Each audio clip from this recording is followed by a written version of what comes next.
Hi friends, എല്ലാവർക്കും ഷാരീസ് കിച്ചൻസിലേക്ക് സ്വാഗതം. ഇന്ന് ബുധനാഴ്ചത്തെ ഒരു കുഞ്ഞു വ്ലോഗുമായിട്ടാണ് വന്നിരിക്കുന്നത്. നിങ്ങൾക്ക് വീഡിയോ ഇഷ്ടമാണെന്ന് കരുതുന്നു. ഇഷ്ടമായ എപ്പോഴും പറയുന്ന പോലെ തന്നെ ഒന്ന് ലൈക്കും കമൻറ്റും ചെയ്തൊന്ന് സപ്പോർട്ട് ചെയ്യാൻ മറന്നുപോലെ. അതുപോലെ തന്നെ നമ്മുടെ ചാനൽ വീഡിയോ പുതിയതായിട്ടായാലും കാണുന്നുണ്ടെങ്കിൽ ഒന്ന് സബ്സ്ക്രൈബ് ചെയ്ത് കൂട്ടാക്കാനും മറക്കില്ല കേട്ടോ. സബ്സ്ക്രൈബ് ചെയ്യുമ്പം അടുത്തുള്ള ബെല്ലൈക്കനും പ്രസ് ചെയ്ത് അതിൽ ഓൾ എന്ന ഓപ്ഷൻ ഉണ്ട്, അതും കൂടെ ഒക്കെ ഒന്ന് ക്ലിക്ക് ചെയ്യണം കേട്ടോ. എന്നാലേ ഞാൻ ഇടുന്ന വീഡിയോകളുടെ നോട്ടിഫിക്കേഷൻ ഉടനടി നിങ്ങളിലേക്ക് എത്തത്തുള്ളൂ. അപ്പോൾ എൻ്റെ വീഡിയോകളെല്ലാം നിങ്ങൾക്ക് ഇഷ്ടമാണെന്ന് കരുതുന്നു.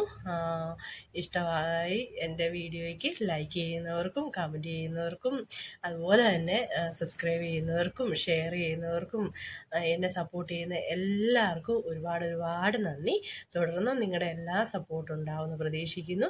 അപ്പോൾ ഈ കുട്ടി ബ്ലോഗ് ഒന്ന് കണ്ടു നോക്കിയാലോ. പിള്ളാട്ടൊന്നുമില്ല, കുഞ്ഞതായിട്ടേ ഉള്ളൂ. അപ്പോൾ നിങ്ങൾക്ക് ഇഷ്ടമാണെന്ന് കരുതുന്നു. എന്നാൽ നമുക്ക് നേരെ വീഡിയോയിലേക്ക് പോയാലോ. അപ്പോൾ ഇന്ന് വെള്ളയപ്പം മുട്ട റോസ്റ്റുമാണ്. അപ്പോൾ അതിന് വേണ്ട മുട്ട റോസ്റ്റിനാണെങ്കിൽ കടുക് എണ്ണയിൽ പൊട്ടിച്ചിട്ട് സവോളയും ഇഞ്ചിയും വെളുത്തുള്ളിയും പച്ചമുളകും കറിവേപ്പിലയും എല്ലാം കൂടി ഇട്ട് ഉപ്പും കൂടെ ഒക്കെ ഇട്ട് സവോള വഴറ്റാനായിട്ട് വെച്ചിട്ടുണ്ട്. അപ്പോൾ അത് പകുതി വഴന്ന് വന്നിട്ടുണ്ട്. അപ്പോൾ കുറച്ചും കൂടെ ഒന്ന് വഴന്ന് വരണം. അത് ഇവിടെ ഇരുന്ന് വഴന്ന് വരട്ടെ. ആ സമയത്ത് ഞാനാണെങ്കിൽ മുട്ട പുഴുങ്ങാനൊക്കെ വെച്ചിട്ടുണ്ടായിരുന്നു. അതായി തോല് പൊളിച്ചൊക്കെ വെച്ചിട്ടുണ്ട്. ഇപ്പുറത്ത് തന്നെ വെള്ളയപ്പം ഉണ്ടാക്കിക്കൊണ്ടിരിക്കുന്നു. ഇത് നമ്മുടെ അരി കുതിർത്ത് അങ്ങനെ ആക്കിയതല്ല, നമ്മുടെ അരിപ്പൊടി വെച്ചിട്ട് ഉണ്ടാക്കിയ വെള്ളയപ്പം കേട്ടോ. നല്ല രുചിയുണ്ടായിരുന്നു. പിന്നെ ഇതിൻ്റെ റെസിപ്പി ആയിട്ടൊന്നും ഞാൻ എടുത്തിട്ടില്ല, ഇനി എപ്പോഴേലും ഞാൻ ഇടാം. അപ്പോൾ ഞാൻ വലിയ പാനിലിട്ടാണ് ഉണ്ടാക്കുന്നത്. അതാകുമ്പോൾ രണ്ടെണ്ണം വെച്ച് ഉണ്ടാക്കാമല്ലോ, പെട്ടെന്ന് ആവുമല്ലോ. അപ്പോൾ ഇവിടെ വെള്ളയപ്പം ഉണ്ടാക്കിക്കൊണ്ടിരിക്കുന്നു. ആ സമയത്ത് തന്നെ മുട്ട റോസ്റ്റിൻ്റെ എല്ലാം ചേർത്ത് ഞാൻ തന്നെ അങ്ങോട്ട് തിളപ്പിക്കാനായിട്ട് വെച്ചിട്ടുണ്ട്. ഇതിനി റോസ്റ്റ് ചെയ്തെടുക്കണം. അപ്പോഴത്തേനും ഇതെല്ലാം ആയി മാറ്റി വെച്ചു. പിന്നെ മക്കൾക്ക് പോകാറായി. അപ്പോൾ അവരെ കുളിപ്പിക്കാൻ തന്നെ വെള്ളമൊക്കെ ചൂടാക്കി അവരെ കുളിപ്പിച്ചു. പിന്നെ അവർക്ക് കൊണ്ടുപോകാനുള്ള വെള്ളമൊക്കെ തിളപ്പിച്ച് വെച്ചു. അങ്ങനെ അവർ റെഡിയായി. അച്ഛനും മക്കളും കഴിച്ചു. അങ്ങനെ ചേട്ടൻ ജോലിക്കും പോയി, മക്കൾ സ്കൂളിലും പോയി. പിന്നെ ഉച്ചക്കത്തേനുള്ള പരിപാടി തുടങ്ങി. അപ്പം നേടെ 2-3 കഷ്ണം വിറക് ഇവിടെ കിടപ്പുണ്ടായിരുന്നു. അപ്പോൾ ചേട്ടൻ അത് കീറി തന്നായിരുന്നു. അതുകൊണ്ട് ഒരു 2 ആഴ്ചയോളം കത്തിക്കാനുള്ള വിറകുണ്ടായിരുന്നുകൊണ്ട് ഞാനിപ്പോൾ കുറച്ചായിട്ട് വിറകടുപ്പിലാണ് ചോറ് വെക്കുന്നത്. ഇതിപ്പോൾ തീരാറായി. ഇനിയിപ്പം ഒരു ദിവസത്തേനും കൂടെയൊക്കെ വിറകുള്ളൂ. തീരാറായി, കുറച്ച് ദിവസമായി ഞാൻ കത്തിക്കാൻ തുടങ്ങിയിട്ട്. അപ്പോൾ ചോറിന് വെള്ളമൊക്കെ ഇട്ടു.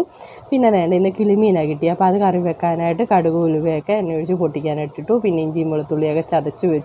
പുളിയൊക്കെ കഴുകി വെച്ചിട്ടുണ്ട്. അപ്പം നേടെ 1/2 കിലോ കിളിമീനായിരുന്നു ചേട്ടൻ മേടിച്ചുകൊണ്ട് വന്നത്. അപ്പം നേടെ അത് കഴുകി വൃത്തിയാക്കി എല്ലാം കൊണ്ടുവന്ന് വെച്ചിട്ടുണ്ട്. അങ്ങനെ മസാലയെല്ലാം ചേർത്ത് ഉപ്പും പുളിയെല്ലാം കൊണ്ടിട്ട് മിക്സ് ചെയ്തിട്ട് തന്നെ തിളപ്പിക്കാനായിട്ട് അങ്ങോട്ട് വെച്ചായിരുന്നു. അപ്പോഴത്തേനും നമ്മുടെ അരപ്പ് തിളച്ച് വന്നപ്പോഴത്തേന് കിളിമീൻ കഷ്ണങ്ങളും കൂടെ ഒക്കെ ഇട്ട് കൊടുത്ത് മിക്സ് ചെയ്തിട്ട് അത് അങ്ങോട്ട് വെച്ചിട്ടുണ്ട്.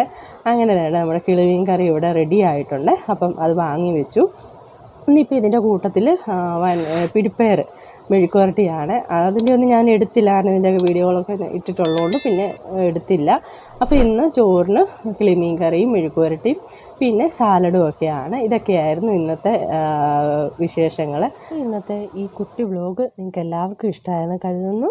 ഇഷ്ടമായി എപ്പോഴും പറയുന്ന പോലെ തന്നെ ഒന്ന് ലൈക്കും കമൻറ്റ് ചെയ്തൊന്ന് സപ്പോർട്ട് ചെയ്യുന്ന പോലെ തന്നെ നമ്മുടെ ചാനൽ വീഡിയോ പുതിയതായിട്ടായാലും കാണുന്നുണ്ടെങ്കിൽ ഒന്ന് സബ്സ്ക്രൈബ് ചെയ്ത് കൂട്ടാക്കാനും മറന്നുപോലെ. അതുപോലെ നമ്മുടെ വീഡിയോകൾ ഒന്ന് ഷെയർ ചെയ്യാൻ താല്പര്യപ്പെടുന്നുണ്ടെങ്കിൽ ഒന്ന് ഷെയർ ചെയ്ത് സപ്പോർട്ട് ചെയ്യുകയും കൂടെ ചെയ്യണം കേട്ടോ. അപ്പോൾ അടുത്ത നല്ലൊരു വീഡിയോ ആയിട്ട് വരാം. Okay, bye.